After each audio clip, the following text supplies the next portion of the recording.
تمام تعریفیں اس اللہ کے لیے جو تمام جہانوں کا رب ہے۔ کیا زمانہ قدیم کے مسلمان میڈیکل سائنس کے میدان میں یورپ سے آگے تھے؟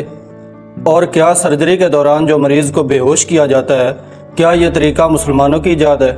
یہ سب کچھ جانیں گے ہم اس ویڈیو میں۔ ابن البیتار نے سادہ ادویات کے مجموعے یا کلیکشن آف سمپل ڈرگز کے نام سے ایک کتاب لکھی، جو عربی زبان میں اس وقت سب سے بہترین کتاب سمجھی جاتی تھی۔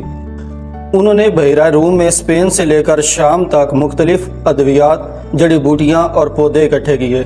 انہوں نے 1400 سے زائد ادویات کا ذکر اپنی کتاب میں بھی کیا۔ اس دور کے عظیم مسلمان ادویہ ساز یا فارماکالوجسٹ الرازی، علی بن عباس اور ابو القاسم زوراوی تھے۔ ابو القاسم زوراوی کے بارے میں پروفیسر ایٹھی لکھتا ہے کہ آپ نہ صرف ایک ماہر طبیب تھے بلکہ ایک اعلیٰ پائے کے سرجن بھی تھے۔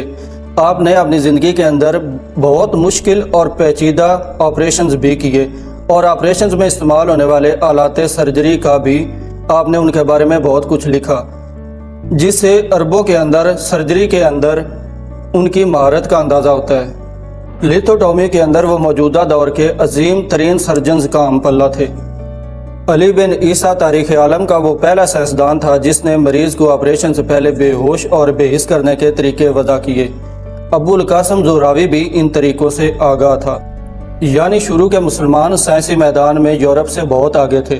بعد میں یورپ نے مسلمانوں کے علم سے ہی استفادہ کیا اور انہوں نے ترقی کی، اور مسلمان سست روی کا شکار ہوتے گئے اور دنیا سے پیچھے رہ گئے۔